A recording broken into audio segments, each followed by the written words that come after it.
इसलिए बराबर कोशिश की जाती है कि बिहार में उन्माद फैलाया जाए, बिहार में जो है नफरत फैलाई जाए, बिहार के लोगों को आपस में लड़ाया जाए, नफरत की आग भड़काई जाती है। नौजवानों की यात्रा है तो नौजवानों का जो सबसे बड़ा सवाल है उसको लेकर के जो लोग भी आंदोलनरत हैं, जो लोग भी अपनी आवाज़ उठा रहे हैं, वह इस यात्रा में शामिल हो रहे हैं और अधिकार मांगते नहीं किसी से भीख मांगते, नौकरी का अधिकार मांगते नहीं किसी से भीख मांगते, रोजी रोटी दे ना सके जो वो सरकार निकम्मी है, जो सरकार निकम्मी है वो सरकार बदलनी है। कांग्रेस की पलायन रोको नौकरी दो यात्रा की आज से शुरुआत हुई है और कन्हैया कुमार इस यात्रा को कर रहे हैं। कन्हैया कुमार हमारे साथ हैं और कांग्रेस के प्रभारी कृष्णा लबरू भी हमारे साथ हैं और लगातार पिछले 1 घंटे से कन्हैया जी आप पैदल जो है चंपारण की मिट्टी पर चल रहे हैं, क्या कहेंगे? सबसे पहली बात तो ये बिहार के छात्रों, नौजवानों और बिहार के लोगों की यात्रा है। आप बिहार के किसी व्यक्ति से बात करें, किसी चौक चौराहे नुक्कड़ पे दफ्तर में बात करें, तो बिहार का हर व्यक्ति, चाहे वो किसी विचारधारा का हो, किसी पार्टी का हो, यह बात स्वीकार करेगा कि पलायन हमारे लिए एक बहुत बड़ा मुद्दा है, क्योंकि यहाँ लोगों को बेहतर शिक्षा नहीं मिलती है, बेहतर इलाज नहीं मिलता है, बेहतर रोजगार के अवसर नहीं उपलब्ध होते हैं। इसीलिए लोग अपना प्रदेश, अपनी मिट्टी छोड़ करके दूसरे प्रदेशों में जाकर के काम करते हैं। और सरकार की जो विफलता है, इस विफलता पर चुनाव में, राजनीति में चर्चा ना हो, इसलिए बराबर कोशिश की जाती है कि बिहार में उन्माद फैलाया जाए, बिहार में जो है नफरत फैलाई जाए, बिहार के लोगों को आपस में लड़ाया जाए, नफरत की आग भड़काई जाती है।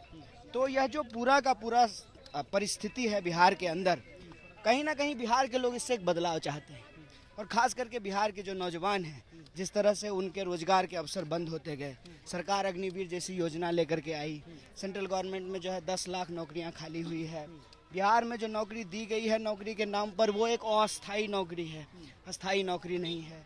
कई सारे ऐसे लोग हैं जो एग्ज़ाम दे करके बैठे हुए हैं, रिजल्ट का इंतजार कर रहे हैं, कहीं अगर एग्ज़ाम आयोजित होता है तो प्रश्न पत्र लीक हो जाता है।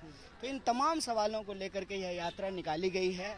और आपने ठीक कहा, यह चंपारण की मिट्टी है, यह मिट्टी आंदोलन की मिट्टी है। गांधी जी ने यहाँ पर चंपारण विद्रोह की शुरुआत की थी। नील की जो खेती होती थी उसके खिलाफ, किसानों के हक के लिए उन्होंने अपना सत्याग्रह किया था, यहाँ आश्रम बनाया, कस्तूरबा जी के नाम पे जो है विद्यालय की स्थापना की गई। तो इस आंदोलन की मिट्टी से हम यह संकल्प लेकर के चल रहे हैं कि सत्य और अहिंसा के रास्ते पर चलेंगे और बिहार के लोगों को जो सवाल है, सबको शिक्षा, सबको काम, हर बिहारी को बराबर का आत्मसम्मान, इस सवाल पर हम लोगों को इकट्ठा करेंगे। आपके माध्यम से बिहार के लोगों से भी हम आह्वान करते हैं कि यह पार्टी की नहीं, यह जो मुद्दा है बिहार का, रोजी का सवाल, रोजगार का सवाल, लोगों के आत्मसम्मान का सवाल और पलायन का जो दंश है, उससे निकल करके सभी लोग मिलजुल करके रहें, हम नफरत की आग को बुझाएं और एक बेहतर बिहार बनाएं। अभी जब मैं पीछे चल रहा था तो आपकी यात्रा में पीछे सेना अभ्यर्थी के कई सारे अभ्यर्थी जो हैं वो चल रहे थे। वो कह रहे थे कि 2021 में उनकी बहाली हुई थी, लेकिन उनकी बहाली को रोक दिया गया है, अग्निवीर योजना को ला करके उन्हें रोक दिया गया। तो क्या ऐसे और भी अभ्यर्थी हैं जिन्होंने आपसे कनेक्शन, मतलब संपर्क किया हो आपकी इस यात्रा को लेकर के कि हम भी इस यात्रा में आना चाहते हैं? मौजूदा में बिहार में बीपीएससी का जो मुद्दा रहा, आपने देखा होगा कि किस तरीके से कोर्ट में भी मामला है, री एग्जाम को लेकर के बीपीएससी के जो अभ्यर्थी हैं वो सड़कों पर पिछले 2-3 महीना से प्रदर्शन कर रहे हैं। स्वाभाविक बात है कि यह जब नौजवानों की यात्रा है तो नौजवानों का जो सबसे बड़ा सवाल है उसको लेकर के जो लोग भी आंदोलनरत हैं, जो लोग भी अपनी आवाज़ उठा रहे हैं, वह इस यात्रा में शामिल हो रहे हैं और भी लोग शामिल होंगे। कई लोग आकर के अपना आवेदन दिए हैं। हम लोगों ने एक कार्यक्रम बनाया है कि एक जो है सफ़ेद कपड़ा लेकर के चलेंगे, जो हाथ रोजगार मांगता है वो हाथ जो है उस कपड़े पे रंग लगा करके अपना छाप दे, और जब हम पटना पहुँचें तो सरकार के सामने यह दिखाएं, सरकार के प्रतिनिधियों को आप लोगों के माध्यम से बताएं कि देखिए कि ये बिहार के हाथ हैं जो रोजगार मांग रहे हैं, जो नौकरियां मांग रहे हैं, और यहाँ लोगों को बेहतर इलाज और बेहतर शिक्षा नहीं मिलने के कारण जो पलायन हो रहा है वो हमारे लिए एक बड़ा सवाल है। और इस सवाल पर चुनाव में चर्चा ना हो, इसलिए जो है इधर उधर की बात की जाती है, बात को गुमराह किया जाता है। तो मुझे पूरी उम्मीद है कि जो बिहार के बारे में अच्छा सोचते हैं, बिहार के भविष्य के बारे में सोचते हैं, वो तमाम लोग इस यात्रा का हिस्सा होंगे। प्रत्यक्ष या अप्रत्यक्ष रूप से उनका साथ और समर्थन हमको इस यात्रा में मिल रहा है और आगे मिलेगा। कांग्रेस के लिए पहली बार आप यहाँ पर यात्रा कर रहे हैं, चुनावी साल है, युवा हैं आप, युवाओं के लिए आप यात्रा कर रहे हैं और इस बार के चुनाव में बिहार के जो युवा हैं वो महत्वपूर्ण भूमिका निभाने वाले हैं। तो क्या लगता है इस यात्रा के माध्यम से आप बीजेपी को कितना नुकसान होगा यहाँ पर और कांग्रेस को कितना फायदा होगा कन्हैया जी? देखिए, हम किसी पार्टी के नुकसान के लिए नहीं, हम बिहार के नौजवान के फायदे के लिए यात्रा कर रहे हैं। और जहाँ तक आपने कहा कि नौजवान से जो है सरकार बदलती है, यहाँ नहीं पूरी दुनिया में जहाँ का युवा जागता है वहाँ जो है नई शुरुआत होती है, वहाँ नई क्रांति होती है, वहाँ परिवर्तन होता है। तो बिहार ही नहीं पूरी दुनिया में युवा शक्ति जो है वो परिवर्तन करने का मादा रखती है।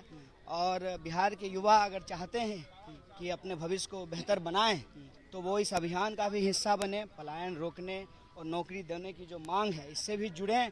और अगर सरकार नहीं मानती है, जैसा एक नारा पीछे कई साथी लगा रहे थे कि हम अपना अधिकार मांगते नहीं किसी से भीख मांगते, नौकरी का अधिकार मांगते नहीं किसी से भीख मांगते, रोजी रोटी दे ना सके जो वो सरकार निकम्मी है। जो सरकार निकम्मी है वो सरकार बदलनी है। या तो सरकार नौकरी दे, रोजगार दे, पलायन रोके। और सरकार यदि ऐसा नहीं कर पा रही है तो उसको कोई नैतिक अधिकार नहीं है कि वो कुर्सी पे बैठे और बिहार के लोगों को, उनके भविष्य को और अंधेरे में ले जाए। कन्हैया जी, जब आपकी इस यात्रा की शुरुआत होने वाली थी तो हमने बीजेपी के कई नेताओं से भी बातचीत की तो उन्होंने आपके इस यात्रा को लेकर के खूब हमला बोला। उन्होंने कहा कि कन्हैया कुमार जो है वो चुनावी मेंढक हैं, 2019 के बाद वो कभी बिहार में नजर नहीं आए, लेकिन अचानक से जब चुनावी साल आया है तो वो फिर से बिहार में आ गए हैं। नहीं, बिहार में तो चुनाव होते रहता है ना, ऐसा तो नहीं है कि चुनाव इस साल हो रहा है। इससे पहले भी चुनाव हुआ, उससे पहले भी चुनाव हुआ। देश में चुनाव होते रहते हैं।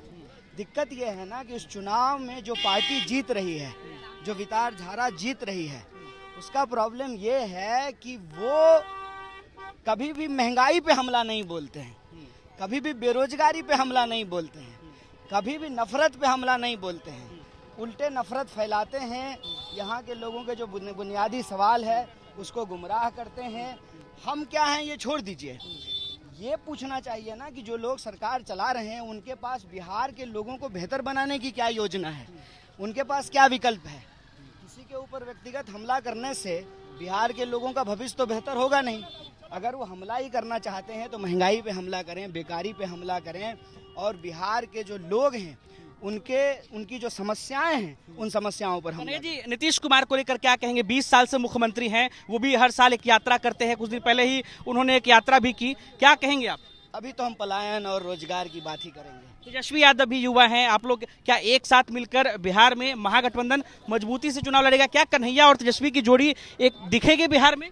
अभी तो आप पलायन और नौकरी की बात कीजिए, यही सबसे जरूरी सवाल है। बिहार के चुनाव में क्या तेजस्वी कन्हैया कुमार चुनावी मैदान में उतरेंगे? जब चुनाव प्रतिनिधि बन करके भी आप इसकी बात कर सकते हैं, आप नेता भी हैं और बिहार से हैं, बिहार से आपने पहले भी चुनाव लड़ा है, क्या विधानसभा चुनाव की बात तो चुनाव के वक्त होगी ना।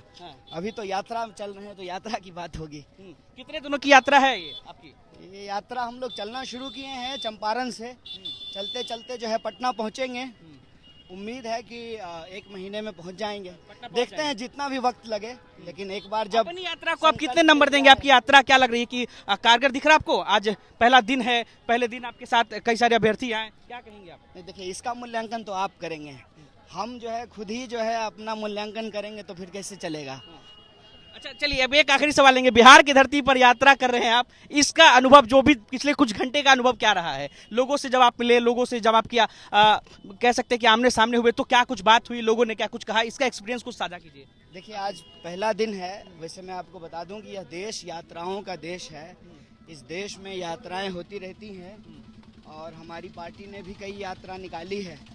ये मार्च का महीना है तो मैं आपको याद दिला दूं कि 12 मार्च को गांधी जी ने दांडी मार्च किया था, दांडी यात्रा निकाली थी और अभी हम भितिहरवा गांधी आश्रम से चलना शुरू किए हैं। आज के वक्त की अगर हम बात करें तो राहुल गांधी जी ने कन्याकुमारी से कश्मीर तक भारत जोड़ो यात्रा निकाली।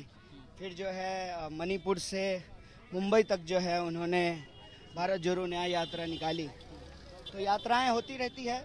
बिहार में भी हमने जो है जनगण मन यात्रा निकाली थी और जो है बिहार के विभिन्न जिलों से होते हुए पटना के गांधी मैदान में रैली किया था। तो हम कई सारी यात्राएं देखे हैं, पढ़ा है, कई सारी यात्राओं में शामिल रहे हैं। आज पहला दिन है, कई सारे अनुभव जो है वो अभी इस यात्रा में मिलेंगे। और लेकिन मैं एक चीज़ कह सकता हूं कि ज़बरदस्त उत्साह है, बड़ी संख्या में नौजवानों का पार्टिसिपेशन है।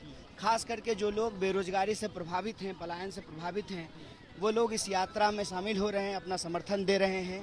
तो मुझे लगता है कि ओवरऑल इस यात्रा का अनुभव अच्छा है और आगे भी अच्छा रहेगा। तो कन्हैया कुमार हमारे साथ और इस यात्रा को लेकर बातचीत कर रहे थे, हम आगे भी अपडेट देते रहेंगे।